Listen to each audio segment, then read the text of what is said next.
नमस्कार। टुडे हिमाचल में आपका बहुत बहुत स्वागत है। मैं हूं आपके साथ भावना रेनॉल्ड और चलिए देखते हैं शाम की बड़ी खबरों को फटाफट। मंत्री विक्रमादित्य ने चलाई जेसीबी, 14 मशीनों को दिखाई हरी झंडी। तारादेवी में बोली आपदा से निपटने में मिलेगी मदद। लोक निर्माण एवं शहरी विकास मंत्री विक्रमादित्य सिंह ने शनिवार को तारादेवी में करीब 23 करोड़ रुपए से खरीदी 102 नई मशीनों में से 14 जेसीबी को हरी झंडी दिखाकर रवाना किया। शिमला जोन के ठियोग उपमंडल को 3, चौपाल को 2, धामी को 3, रोहडू को 2, शिमला डिवीजन नंबर 1, जुबल कोटखाई और NH ठियोग के लिए एक मशीनें आवंटित की गई है। इस दौरान मंत्री ने जेसीबी को चलाकर परखा। विक्रमादित्य सिंह ने बताया कि इन मशीनों को जैम पोर्टल के माध्यम से खरीदा गया है। इससे लगभग 10 करोड़ रुपए की बचत हुई है। लोक निर्माण विभाग के लिए खरीदी गई 102 मशीनों को प्रदेश भर के मंडलों में भेजा जाएगा। हिमाचल में बागी विधायकों की याचिका पर कल होगी ऐसी में सुनवाई, इस वजह से हुए थे अयोग्य घोषित। हिमाचल प्रदेश में हाल ही में राज्यसभा चुनाव के दौरान क्रॉस वोटिंग के कारण अयोग्य घोषित 6 विधायकों की याचिका पर सुप्रीम कोर्ट 18 मार्च को सुनवाई करेगा।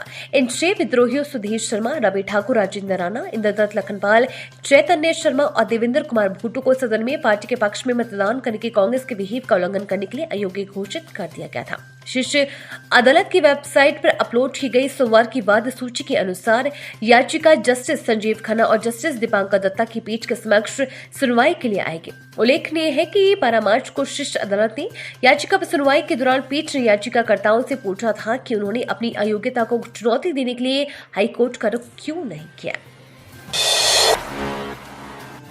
ढलियारा में हादसा, श्रद्धालु से भरे ट्रैक्टर का टायर खुला, चालक की मौत।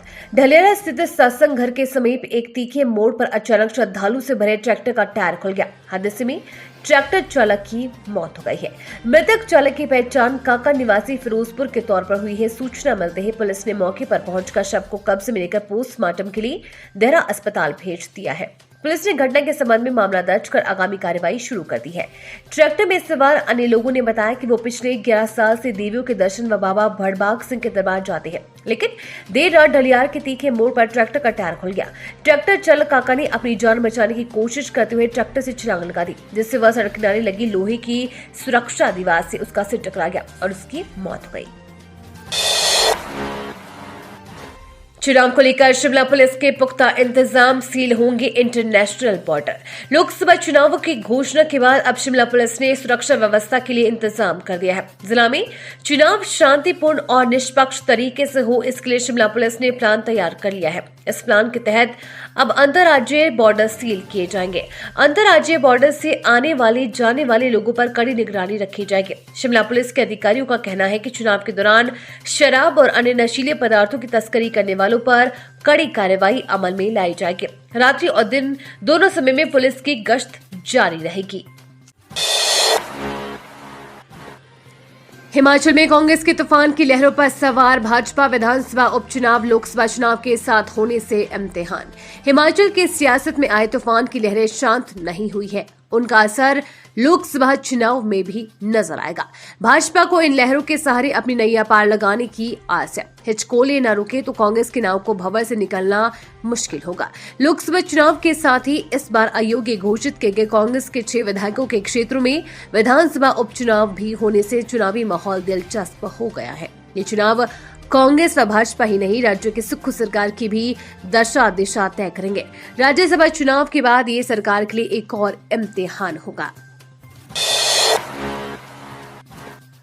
हिमाचल में लटक गई हजारों भर्तियां, अब लोकसभा चुनाव के बाद ही हो पाएंगी नियुक्तियां। हिमाचल प्रदेश में अब लोकसभा चुनाव के बाद ही स्कूलों में हजारों शिक्षक नियुक्त होंगे। देश में आदर्श चुनाव आचार संहिता लगने से टीजीटी, जेबीटी, कंप्यूटर शिक्षकों की भर्तियां लटक गई है। 2 दिन पहले 1023 टीजीटी का बैच वाइज भर्ती के माध्यम से चयन हुआ है।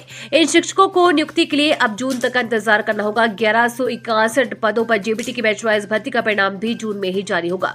कंप्यूटर साइंस प्रवक्ता के 985 पद भरने को विज्ञापन जारी करने पर भी रोक लगाई है। प्रारंभिक शिक्षा निदेशालय ने विगत 13 मार्च को अक्टूबर-नवंबर 2023 के दौरान हुई बैच वाइज काउंसलिंग का परिणाम घोषित किया है। इसमें टीजीटी आर्ट्स में 496, नॉन मेडिकल में 333 और मेडिकल में 194 अभ्यर्थियों का चयन हुआ है। आचार संहिता लागू, उम्मीदवारों, सियासी दलों, अफसरों पर लगी बंदिशें, सोशल मीडिया पर भी सावधानी से करें पोस्ट।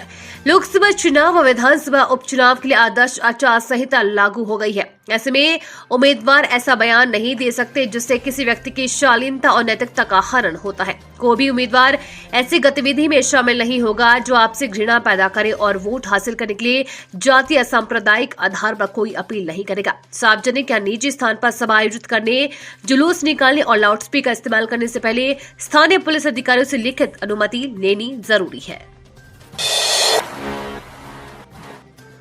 भवाना में 1 करोड़ रुपए की ठगी कर दुकानदार फरार, पुलिस मामले की जांच में जुटी। भवाना बाजार में कुछ दुकानदारों से करोड़ रुपए की ठगी का मामला सामने आया है।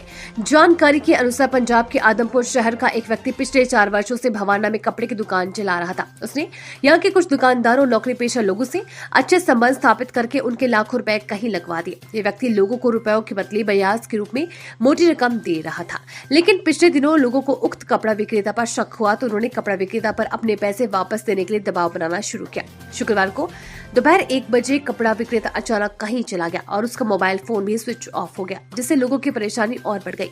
शनिवार को 12 लोगों ने भवाना थाना में शिकायत पत्र सौंपा। शिकायत के अनुसार इन लोगों को 1 करोड़ 18 लाख रुपए लेने हैं।